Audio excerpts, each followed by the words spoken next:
Banksia Hill is a horrific, injurious place. I've been advocating and pushing for change with people for the last 5 years, waves of people over the last 10 years, for 15 years, for 20 years. In fact, I've been pushing for change for 25 years, for reforms that can compel life transformative supports and assist that children post-release don't finish up dead or don't finish up in adult incarceration between the ages of 18 and 19 and 20 and 21.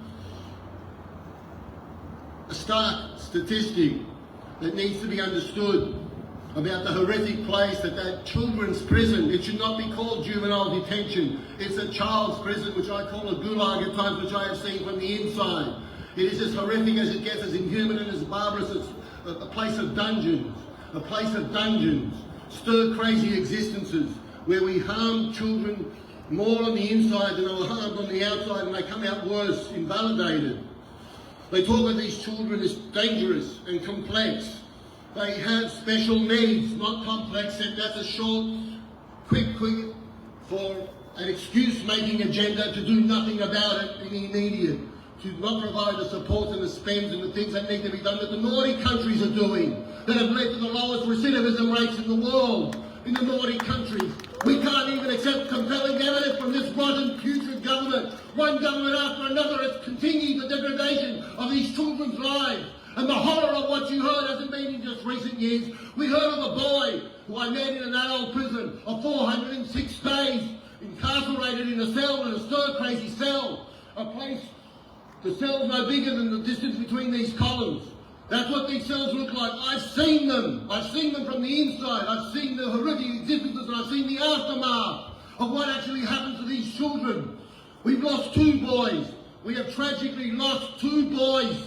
2 boys in that place of dishevelment, a shithole, of a corral of human misery in a holding pen. And I say these things not in a considered and deliberate way, but in a way of heart-wrenching. It breaks my soul that we have to live in this harrow, and we have to take out the grim reality of what there is, because if we don't, nothing will change. Since 1997, there have been 20,000 kids, more than 20,000 kids, going through Banksia Hill. 16,000 of those children have gone on to adult incarceration, ruined lives. Banksia Hill is not a place of well-being, it's a missed opportunity, and it's a place where we actually harden them up, break their souls, their spirits, demonise them in practice, by how we handle them, how we approach them, and how we look at them. Their hearts are aching, they're longing, they've seen suffering and disadvantage from the beginning of life. Those 16,000 children that finished up as adults in adult incarceration in these 17 prisons in Western Australia. Well, there are also 100 children post-release from Banksia in those years since 1997 until most recently. 100 children. The majority of them have died by suicide. All these dead children by overdoses and misadventure, but the majority by suicide. They're post-release, they're deaths after custody, but in the first year post-release, and the majority of them since release, in the weeks and months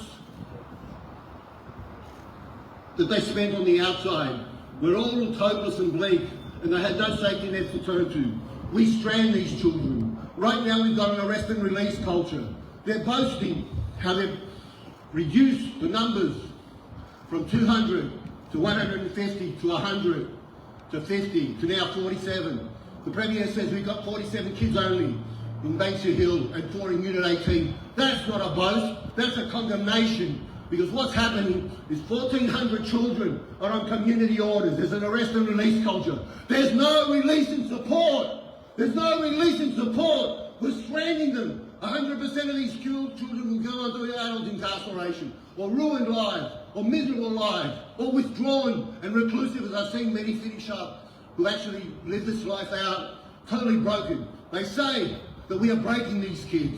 I say from my experience that we have broken them. They have broken lives and broken minds.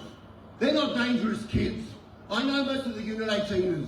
I know a lot of these children. I've worked with them, I've supported them. They've never been dangerous. They've got specialist needs. They need love and nurture. And we can talk about that all day long. But what we need to do is get it in place in Banksia Hill as a place it will be. Do not believe the bullshit that this is generational change is needed. We hear that all the time. We've heard it since the 70s, the 80s, the 90s. Generational change. Generational change is 20 years.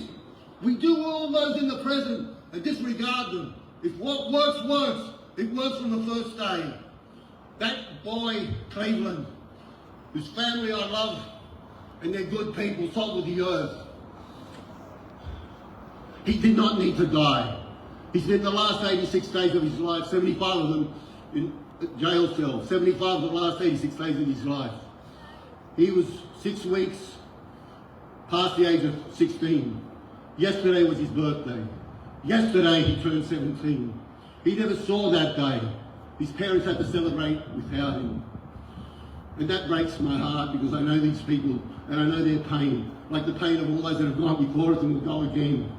And the boy Will, I'll say his name, it won't be published. The boy Will, it breaks my heart that I was reached out to in December of last year to support him. I couldn't support him. I'm inundated. I don't have the hours and the minutes in the day spare to support him. I didn't have that capability funded to have other people do what needs to be done. And they're the ones I remember. Not the ones we helped, but the ones we could have helped if we were given the financial support. We made the structures in place to support them. It breaks my heart I couldn't help Will, and he's gone. It breaks my heart that Cleveland died in that prison cell, and life support was turned off 7 days later. It breaks my heart.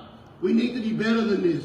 We need to be compassionate, but nothing will change. I say this out of experience. I don't give up. I never surrender. I fight. That's what we all do. But this government will make more commitments, more promises. And as they've done over the last 10 years of government, over the last 10 years, over the last 2 stretches, they broke every promise, and they'll break them again. They'll do it again because they are the face of we don't care. So fuck them. You need to rise and challenge them and bring them down and bring them to account. And we need the changes and the reforms authentic and real. From now, not generational change. Change in the moment. These lives matter. Everyone matters. And if we don't get that right,